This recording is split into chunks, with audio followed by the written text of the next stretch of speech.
Despite his unusual and very posh-sounding name, British actor Benedict Cumberbatch has managed to become a worldwide star and an unlikely sex symbol.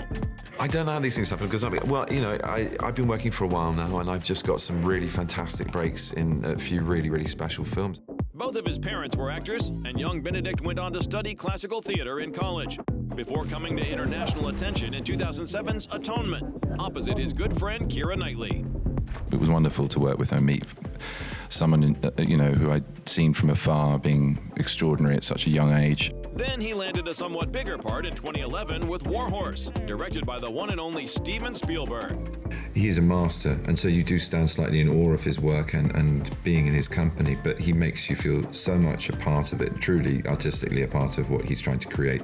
Benedict also got cast in a role on the small screen that would prove to be the one that kicked his career into high gear as the world's most famous detective, Mr. Sherlock Holmes. The BBC series was so successful that it became difficult to shoot scenes outside. My role as an actor that day was to play Sherlock Holmes, but there happened to be countless paparazzi that, shooting every motion picture, trying to get a shot of me looking stupid, putting a bit of food into my mouth, or joking around with a colleague, or speaking to the legion of fans that had turned up to watch us on the street, which was rather lovely. But, it's a very heightened situation to be in.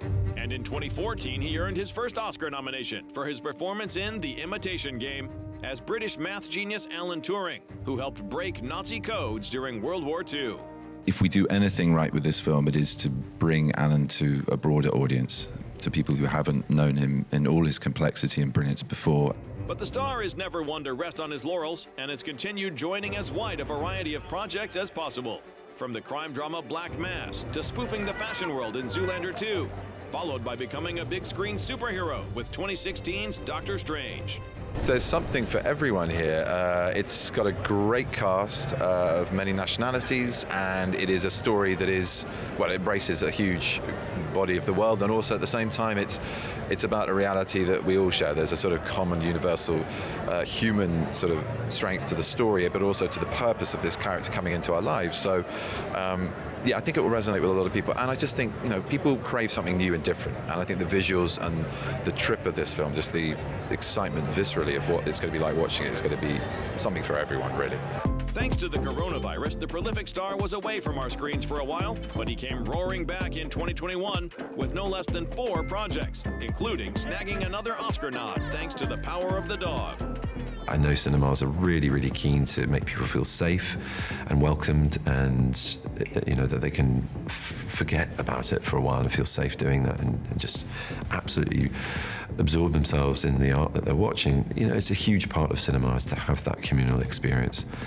So personally, I really hope it does come back in whatever capacity is manageable and with all the safety is needed. But it's hugely important, I think. It's what we do it for. And he never backs away from a challenge, like learning puppetry for the TV miniseries Eric. It's an extraordinary thing to learn as a 47-year-old, quite unique. So that's one of the great things about my gig, I guess, is the continual skill acquisitions into later life. The ever-versatile Benedict Cumberbatch swings easily from saving the universe to cracking us up to having a mental breakdown, and he quite enjoys all of it. Bizarrely, these kind of explorations of dark, difficult emotions are really what we look forward to, what we lean into in a way, perverse as that seems. It's actually a pleasure to try and authenticate those moments as a storyteller.